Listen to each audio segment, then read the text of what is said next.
मराठवाड्यातल्या पुरानं घरं पडली, शेती उद्ध्वस्त झाली, पण या पुरानं अनेकांचा जीवही घेतला। बीडच्या पिंपळवाडीत बिंदुसरा नदीला आलेल्या पुरात एक 10 वर्षांचा मुलगा वाहून गेला, पण तासाभरानंतर त्याचा मृतदेहच हाती लागला।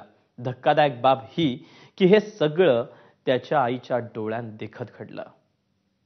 लहानपणी तसंच सांभाळले आम्हाला, काय सांगावं आता, दुखत आमचं लय झालंय। या माऊलींचा टाहो कोणाच्याही काळजाला भोकं पाडणार आहे। मराठवाड्यातल्या महापुरानं सगळं होत्याचं नव्हतं केलंय। याच महापुरानं या माऊलीच्या पोटचा गोळा हिरावून नेलाय। 10 वर्षांचा आदित्य तिच्या डोळ्यांत देखत वाहून जात होता आणि हतबल होत टाहो फोडण्याशिवाय ती काहीच करू शकत नव्हती। काय सांगावं आम्ही तरी, कसं सांगावं, काय सांगावं कळत नाही मला।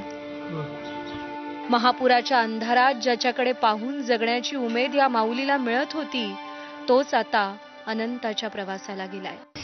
रानात गेलो होतो आम्ही, अचानक पाणी वाढल्यामुळं कसं गेलं ते कळलंच नाही। पाऊस होता? हो, पाऊस होता। काय परिस्थिती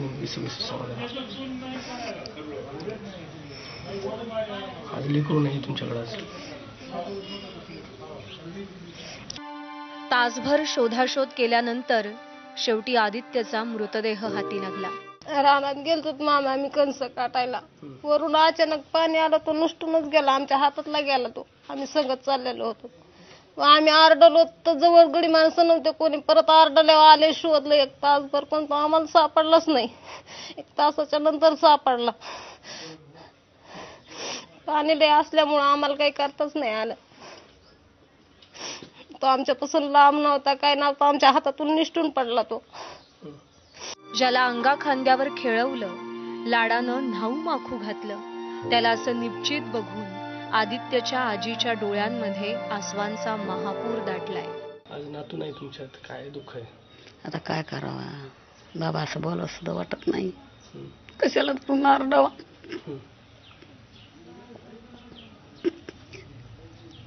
रेसिपीतली करू होतं केवढं मोठं। या महापुरानं अनेकांना कवेत घेतलंय, अनेक संसार उघड्यावर पडले। पीडितांच्या दुःखाला तर पारावार उरलेला नाहीये। आजचा पूर उद्या ओसरेल, आजचं आर्थिक नुकसान कदाचित उद्या भरूनही निघेल, पण महापुरानं हिरावलेल्या अशा कित्येक आदित्यच्या माऊलींचं काय? ही पोकळी भरून येणं कठीण आहे। अश्रू सुकतील, पण जखमा मात्र ओल्याच राहतील। विकास माने, ABP माझा, बीड।